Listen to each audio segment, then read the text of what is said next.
Hello and welcome to Africa This Week with me, Ayo Johnson. This show looks at the affairs of the African continent, from news to politics to culture and community initiatives. This afternoon we'll be starting off with the week's headlines with a discussion on the sour relations between British and Rwandan governments following the arrest of the Rwandan intelligence chief earlier this week. We'll also be reviewing articles and news stories in the media relating to the African continent. Lastly, we'll be looking at immigration rules that could negatively affect junior nurses here in the UK. But first, a historic agreement to end deep divisions between Mali's sub-Saharan ethnic groups and Tuareg and Arab populations was signed over last weekend. Our reporter Adwa Munu has more on this story and the rest of the week's headline news.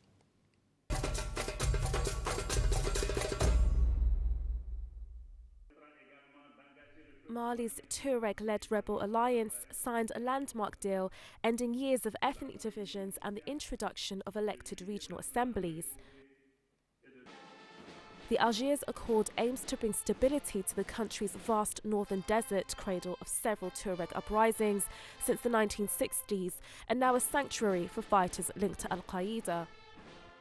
Cheers broke out as Sidi Ibrahim Ul-Sidati, a member of the Arab movement of Azawad, put his name to the document on behalf of the CMA in a televised ceremony in the capital Bamako. At least 18 people have died of cholera in war-torn South Sudan, the health ministry said on Tuesday, as it declared an outbreak of the highly contagious infection.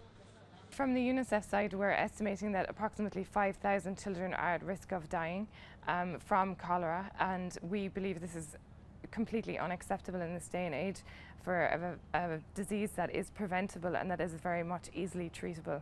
So we're working hard with our partners to prevent the deaths of these 5,000 children. The World Health Organization and aid workers are carrying out cholera vaccination campaigns targeting over 100,000 people to prevent a potential large-scale outbreak and prevent deaths. Boko Haram are believed to have killed at least 40 people in northern Nigeria this week. Attacks on Monday and Tuesday took place in Borno State, and in neighbouring Yobe State, a girl alleged to be 12 killed 10 people in a fish market. There was no immediate claim of responsibility, but Boko Haram has frequently targeted civilians at markets and bus stations during their 6-year insurgency. On Thursday, South Africa said it is considering withdrawing its membership of the International Criminal Court after a dispute over the country's failure to arrest Sudanese President Omar al-Bashir. Such a decision will only be taken when South Africa has exhausted all the remedies available to it in terms of the Rome Statute of the International Criminal Court. The diplomatic row erupted on June 15th when Bashir flew out of South Africa as world powers and activists urged the government to arrest him under a warrant from the global court on charges of masterminding genocide in Sudan's Darfur region. Bashir, who was in South Africa for a summit of the African Union, was allowed to leave the country even though a Pretoria court had issued an order banning him from departing until the end of a hearing on his case. A South African judge asked prosecutors on Wednesday to consider charging government officials over the decision to allow Bashir to leave. British police arrested Rwandan intelligence chief Karake at the request of Spain, where he is wanted in connection with war crimes. Karake, Director General of the African country's National Intelligence and Security Services, was arrested at London Heathrow Airport last Saturday. In 2008, a Spanish High Court judge, Fernando Andrew, accused 40 Rwandan military and political leaders, including Karake, of engaging in reprisal killings after the country's 1994 genocide. Human rights groups such as Amnesty International welcome the news. So Amnesty International welcomes the arrest of this person. We think that Spain, that has started an investigation in 2008 and nothing happened until today, is a good news for the fight against impunity of these grave human rights violations. So we hope that this person will come to Spain and will be judged before the Spanish courts. The judge indicted the officials for genocide, crimes against humanity and terrorism, which resulted in the deaths of hundreds of thousands of civilians, including Spaniards. Adam Amunu, Africa This Week.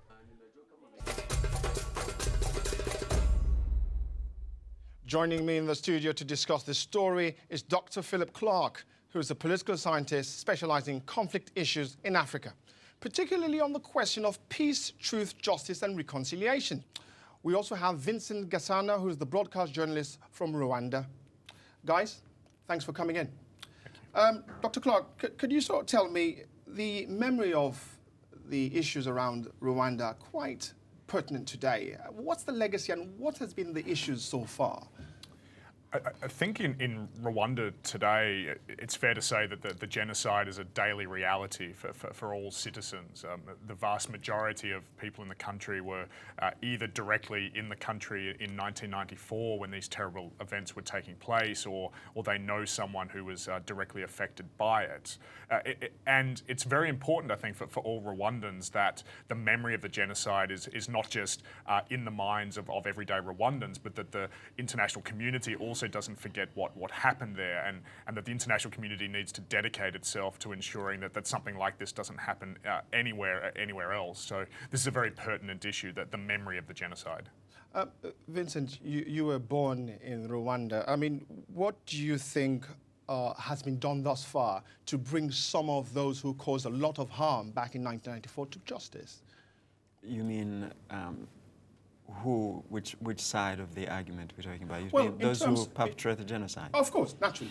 The issues around genocide, 1994, atrocities. Well, Rwanda has of course done its own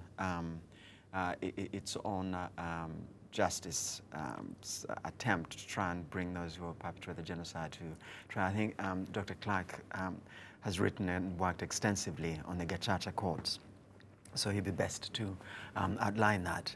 And that was a particularly important, really, I think it was much more important, I think, than what's been done internationally, because had Gacaca not been instituted, we would still have hundreds or if not thousands of people in jails awaiting a very, very slow process, which I think at the count, again, Dr. Clarke can correct me on this, that was estimated that if they went at the pace that they were proposing to go, it would have taken the best part of 2 centuries to go through all the cases. So that is the main thing. Internationally, of course, there had been the International Tribunal for Rwanda, which has not done terribly well. It spent a great deal of money compared to what Gacaca has. I think it's about 40 million on the Gacaca side and over $1 billion on the International Criminal Court for Rwanda. And I don't know the exact numbers on the Gacaca tried, but within tens of thousands, and really no more than 10 or certainly under 20 by the International Criminal Court for Rwanda. So some things have been done, but one of the major issues that remain at the moment is what is being done now, which is a lot of capitals, especially in the West, but also in Africa, seem to be reluctant to go after the people who are involved in the genocide living in their capitals at the moment. Well, interesting that difficulty catching them. And Dr. Clarke, already we have Karake, who's come to the UK many times, but he's been arrested now.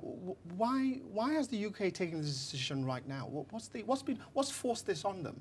It is a very peculiar decision in the sense that General Karake comes backwards and forwards to the UK all the time, and also this arrest warrant by Spain was first issued in 2008. So I guess many people watching Rwanda thought that there never would be arrests relating to that particular warrant.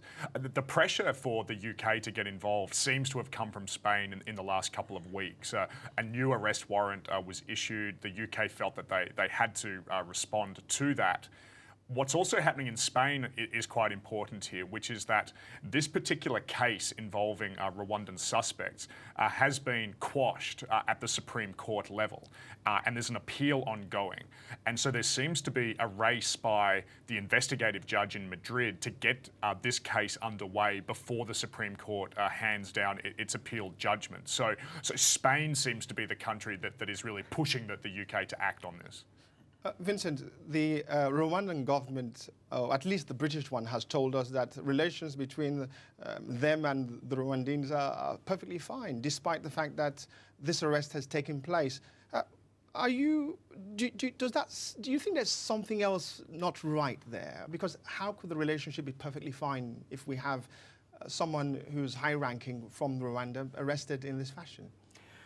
Well, there's clearly some annoyance and some irritation. I think that the Rwandans feel that had it been, they cannot imagine anyone else of similar rank, say from the United States or Israel or say the United States about the alleged crimes in Iraq or Afghanistan, or of course the recent UN report in Israel. They cannot imagine someone of a similar rank being arrested here on the say-so of a junior judge from another country. So they feel that there is a degree of contempt because of who they are. So there is some annoyance. But I think the relationship between Rwanda and Britain is way beyond a single incident. So there is some truth to say that the relationship continued to be strong and and I don't see them being markedly affected by this. Something may alter from the Rwandan perspective, but I don't see the relationship of the two being markedly affected by this. We don't, of course, know exactly what goes on behind the scenes, but I suspect there may also be the necessary assurances. Yeah. Dr. Clark, necessary assurances.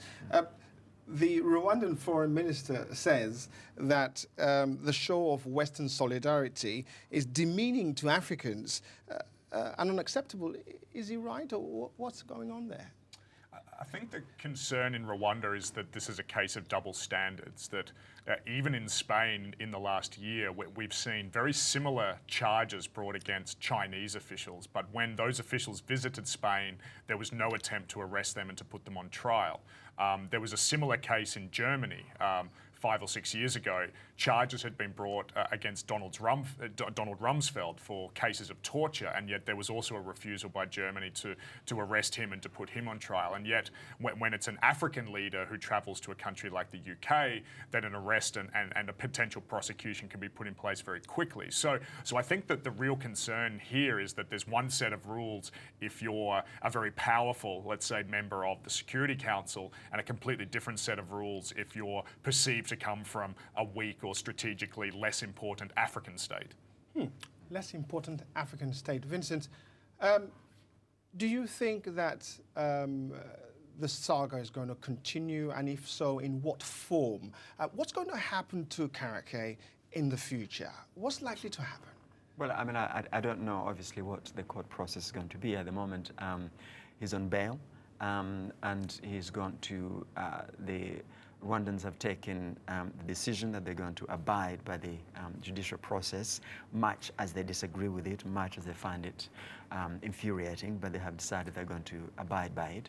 So he's going to wait and then go through the court system.